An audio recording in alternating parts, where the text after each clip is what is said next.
There have been many heroes in American history, but do you know who's the greatest? Find out on today's Truths That Transform.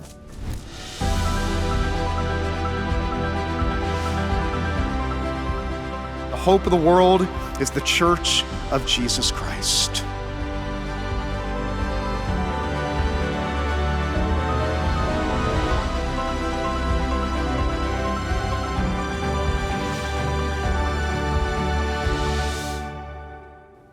Welcome to Truths That Transform, a production of Coral Ridge Ministries, where we are contending for the faith and proclaiming hope to the nation. I'm Pastor Rob Pacienza.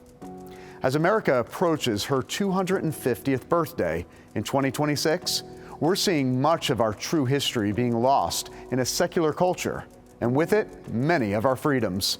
On today's program, we'll explore how God miraculously provided for the founding of this great nation, and why that is so crucial to America's success and freedom. We begin with a conversation with my good friend, Stephen Mansfield. Stephen is a regular contributor to this program, a best-selling author, and a senior fellow at the Institute for Faith and Culture. He joined me to discuss the importance of preserving America's Christian heritage. Stephen, do you think the deeply Christian heritage of America is largely forgotten about today? I absolutely believe it's forgotten about. I think there's a reason. You know, Karl Marx said that a people without a heritage are easily persuaded. And so I think there's been a systematic attempt to drive the Christian heritage of this country away so that other ideologies could come in. And so I think we've got to reclaim that heritage and proclaim it as loudly as we possibly can. When you do think about the founding of America, so much of it is improbable. To think about all of the stories that went into the founding and the Great American Experiment almost 250 years ago. Talk to our audience a little bit about the improbability of America's founding. I love that you're using that word improbable, because I've thought about writing a textbook on American history, and that's what I would call it, the improbable nation. You know, I had a historian tell me once that the fact that the colonies won the American Revolution, compared to, of course, the British Empire, was like the New York Police Department defeating the U.S. Army. That's how improbable it was. That's the ratio, of course, that shouldn't have worked in our favor. Time and time again throughout American history, improbable things are happening. The minority wins. The United States prevails when it shouldn't. And I think it is because of God. I think it is because of providence. And I think we need to reclaim that story. Yeah, so let's talk about providence. When we talk about the hand of providence, when we talk about the providential hand of God being upon America, how does that make the American story so unique? You know, I think the American story is unique because God is a covenant-making God. And when I study American history, I constantly find the Pilgrims, the Puritans, the early colonists, they're constantly making covenant with God. You know, Leopold von Ranke, one of the great historians, said that about 90% of the American colonists were Calvinists. Well, that means they understood covenant. They were coming from that Scottish Reformation history. They knew what covenant was. And they were constantly making covenant with God, constantly proclaiming days of prayer and fasting, constantly asking God to fashion a nation. And I think He's been faithful to us for that reason. And so we do have a unique history, and it really is a providential history in the truest sense. America is not a perfect nation, never was.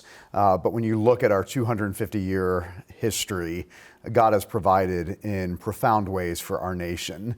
What are some of those ways that we have just seen an abundance of provision in the history of this nation? Well, I mean, I would use the word miracles, the miracles that have happened throughout this history. Just for example, let's take the Thanksgiving story just briefly. 66 days in a ship no larger than a volleyball court, 103 people sail across the North Atlantic in water so cold that you would die if you were in it for just 3 minutes if you were floating around in it. And yet they were preserved time and again. At one occasion, a guy fell off the ship. The ship then veered back towards the guy and the waves picked him up and shot him back through the hatch into the deck below. I mean, it's like God's playing basketball with this guy to preserve his life. I could go on and on, the revivals, the renewals. One of the things that moves me is when I study the American Revolution and I compare the major battles the colonists won with days of prayer and fasting in the nearby region. So a town's praying and fasting, but over the hill is a battle that the colonists win when really by rights they should not have. So the Lord has been faithful to America, and we've got to return the favor. Thinking about the word miracle, there's a movie coming out this June based on Michael Medved's book, The American Miracle. Let's take a sneak preview. I came to persuade you to avoid these dangers. We hold these truths to be self-evident, that all men are created equal. For the last 50 or 60 years, we haven't been telling the story of our nation. And this film, The American Miracle movie, is a providential film of God acting in history in our past, which we haven't heard. It's not that we're telling an untold story. We're telling a forgotten story. Every aspect and element of that period of time when these founding fathers were fighting for our nation's independence and liberty, there is an indelible, unmistakable connection to Christianity throughout that period. I have lived such a long time. And the longer I live, the more convincing proofs I see of this truth, that God governs in the affairs of men. We go through the true history of America with some of the best scholars, the best actors, and we tell the true history of America. We just really want to encourage everybody, go check this out. You think you know history? I didn't know all this history. This is amazing, the true story of American history. This isn't a fantasy. This really happened. And that's the reason why we have Robbie George and these other scholars in the movie. We're deeply fallen, sinful creatures, and yet made in the very image and likeness of God, that is, possessing dignity and therefore rights. And we also have Richard Dreyfuss playing Richard Dreyfuss. America is something that I hold in my heart.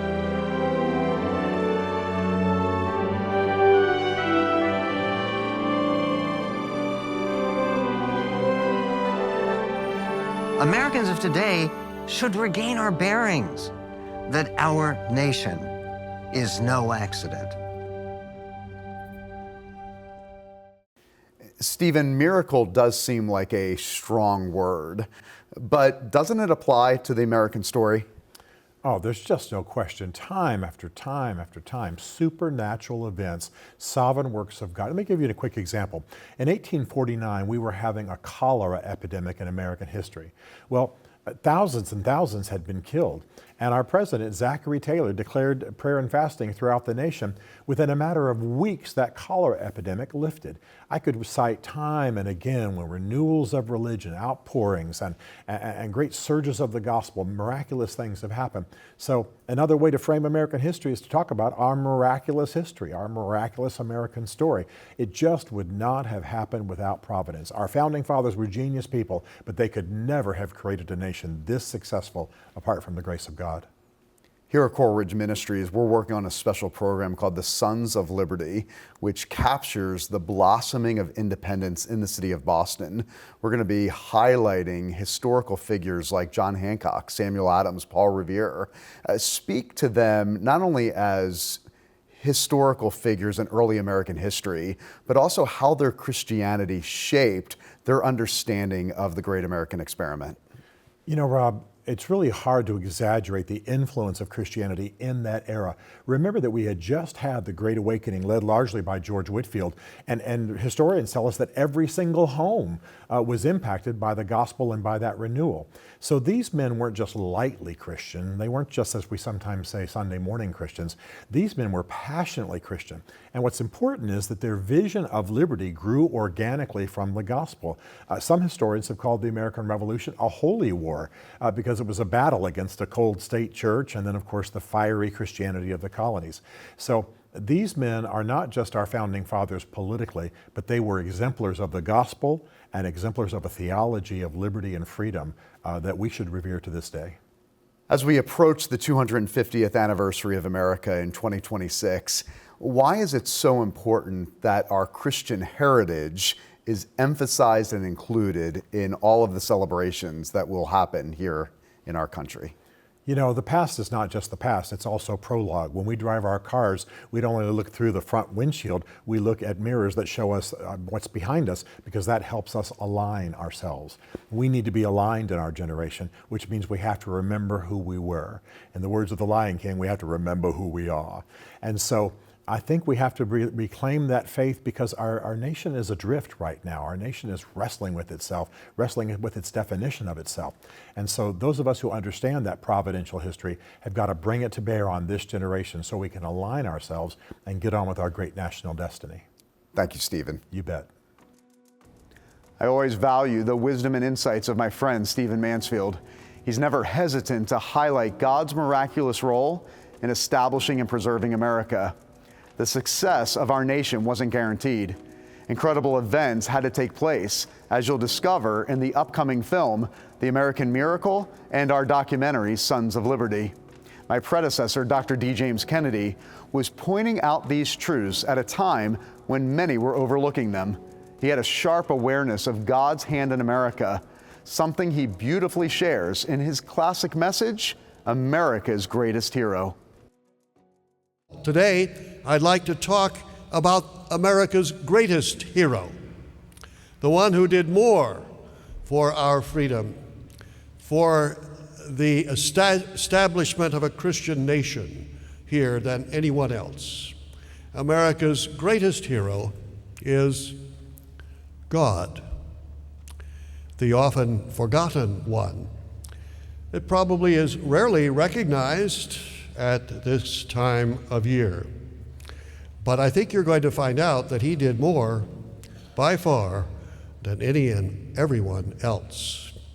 God determined to establish here a Christian nation. How do I know that? Because we have one. And if he had not determined to do that, we would not have such. Now, we're not fatalists like the Islamists who do not believe in second causes. We believe in the divine sovereignty of God and his providence. There's a great difference.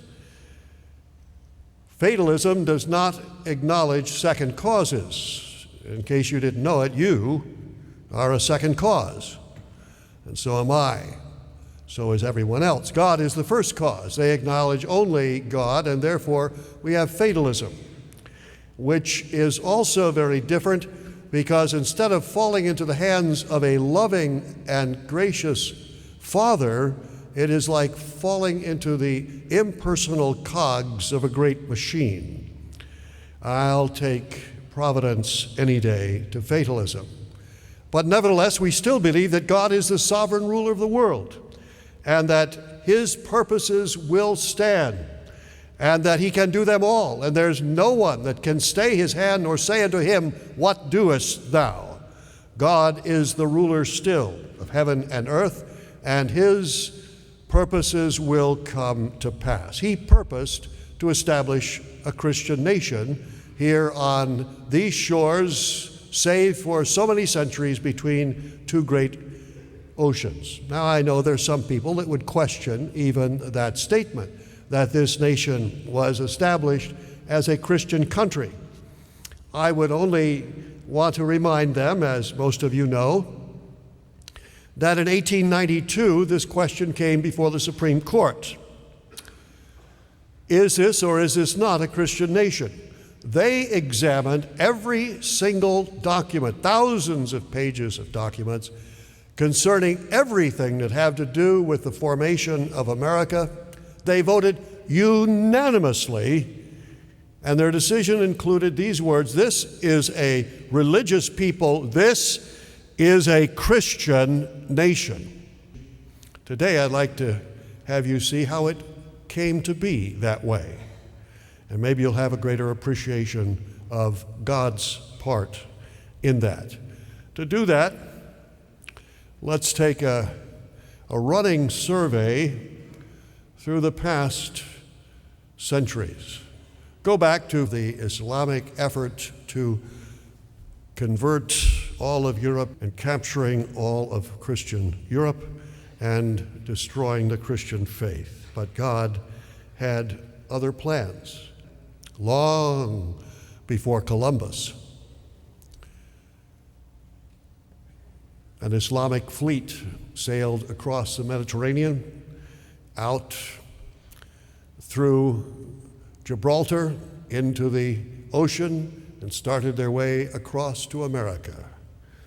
But God wiggled his foot And a great storm arose, and the entire fleet sank into the ocean. And therefore, we neither speak Arabic nor worship on our knees and faces, because God had ordained that this would be a Christian nation. We could indeed have been a Spanish nation, very similar to any one of many in South or Central America.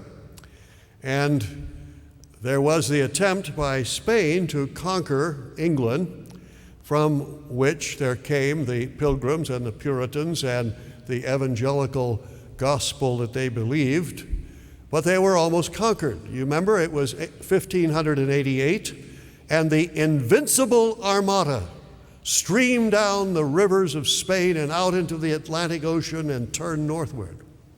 The largest armada ever seen before. There was no doubt England was toast, and God wiggled his toe. And a great storm came up, and a huge portion of that naval armada sank to the bottom of the sea. The British fleet at that point met them and destroyed much of what was left. They then decided to sail up and around Great Britain and come down the other side. They made a mistake in their determining the distance, the direction they were going, and they ran the whole rest of the fleet into the western side of Ireland. And the Invincible Armada was not invincible. And therefore, we have the kind of nation that we have here today. Well, then there was the fact that we could easily have been French. You may not even know it. We hear a great deal about what happened in 1620. We even hear about what happened in 1607 in Jamestown, the Pilgrims in 1620. Well, what about 1606? 1 year before. Do you know what happened then? We almost became French, because in that year, the French, who were in Canada, made a great effort to come and colonize New England under the leadership of De Monts. They made 3 attempts. The first 2, great winds took them out into the ocean. The third one, the wind destroyed their fleet altogether, and they went ashore on the treacherous shoals of Cape Cod, right about where the Pilgrims landed a few years later. They could have met an armed French encampment. But God had other plans in mind. And so, at length, the Pilgrims landed. They were heading for Virginia. They were heading now toward Cape Cod. It was a fearsome storm that day. They had decided that they would go farther south because they knew they weren't in Virginia. So they set sail without even landing and started south. And a great storm came and blew the ship back north, back where they were. And so they started south again, not knowing that the entire east coast of America was bristling with armed various groups and tribes of Indians, armed with spears and bows and arrows, and that they would most probably have been massacred anywhere they went. There was only one place that they could safely land, and that's right where God brought them at first. Because about 4 years before that, a plague had hit and killed almost every one of them, leaving nothing except the bushels of corn that they had gathered before the plague hit, which enabled them to survive that first winter. God, the sovereign ruler of the seas, the winds, the waves, and the storm, brought them here that we might have a strong evangelical Christian nation, and that we might go from here to take the gospel to the ends of the earth.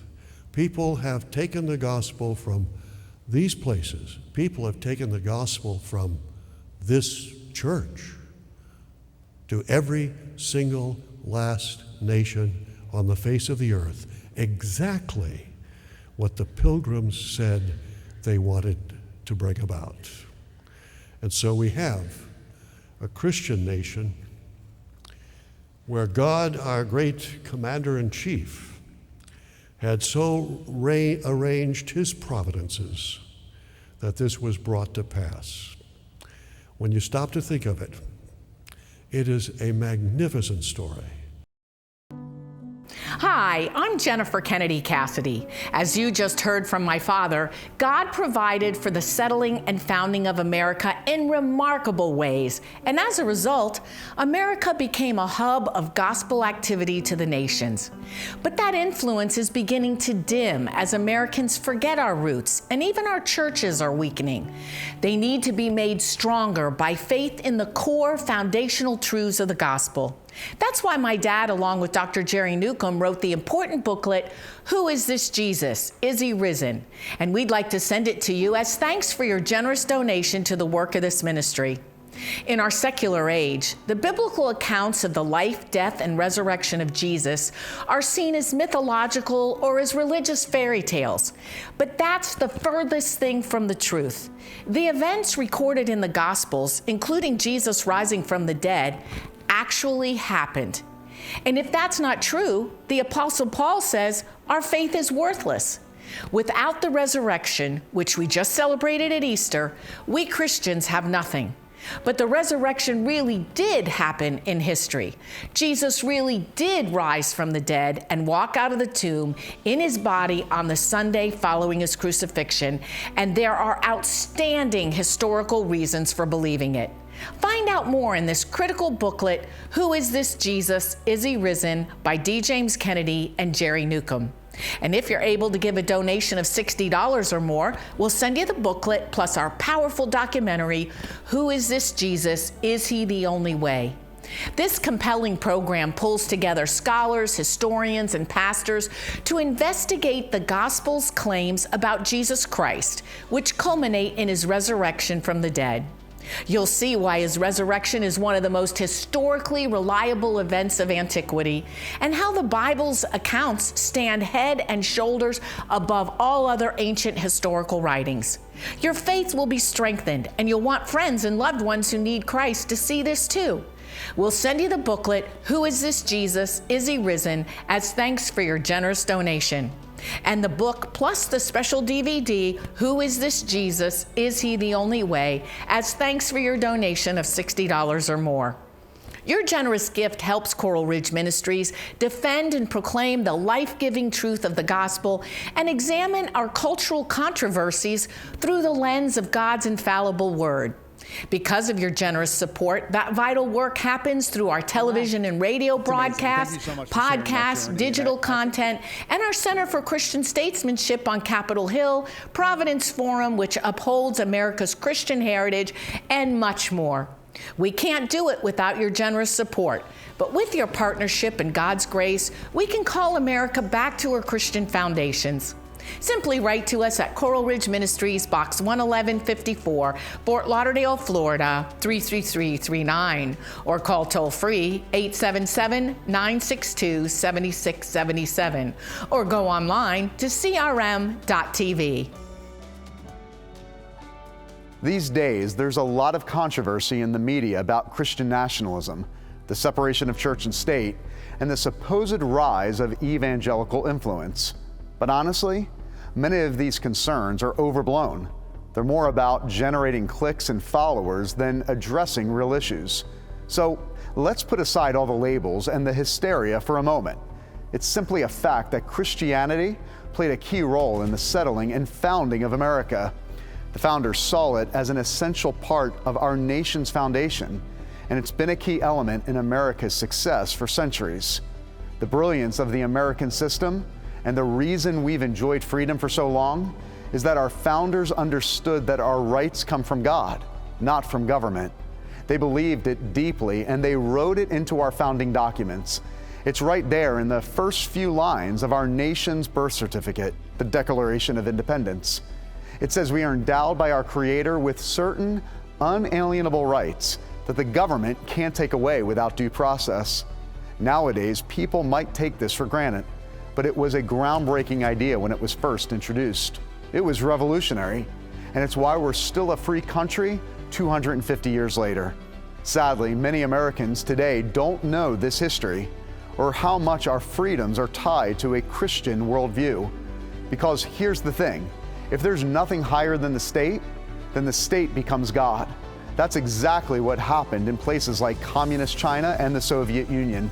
When leaders reject God, there's no higher law for them to follow, and that's incredibly dangerous. Atheistic states, in particular, often view life as just a cosmic accident, material in motion. If that's true, then there's no objective morality, only power. And history shows us that states driven by atheism have often acted on that belief, resulting in the deaths of millions in the name of utopia. America's founders didn't want a national church, but they did believe in a higher law above the state, a law to which even the government and its leaders must submit. And in 2026, we'll celebrate America's 250th anniversary. If we forget our Christian heritage, we're forgetting what our nation is all about. It's that Christian foundation that has guaranteed freedom for people of every faith, and even for those with no faith at all. It's a government that exists under God that protects freedom. So as we mark this milestone in 2026, let's make sure we remember, appreciate, and celebrate the Christian roots of our nation. Coral Ridge Ministries is contending for the faith and proclaiming hope to the nation. If today's program has touched you in any way, or if the direction of today's culture concerns you, I'd love to hear from you.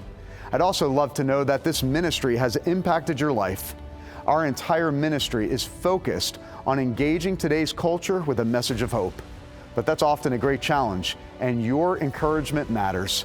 Write us, email us, or pick up the phone and share your story. And when you do, remember that your prayers and financial support keep us on the front lines, continuing to make a difference. Thanks so much for joining us. And now, here's a look at the next Truths That Transform. It's shocking to see all the abuse, to see all the money that's being sent to countries to promote evil, really. That's next week. This has been a production of Coral Ridge Ministries.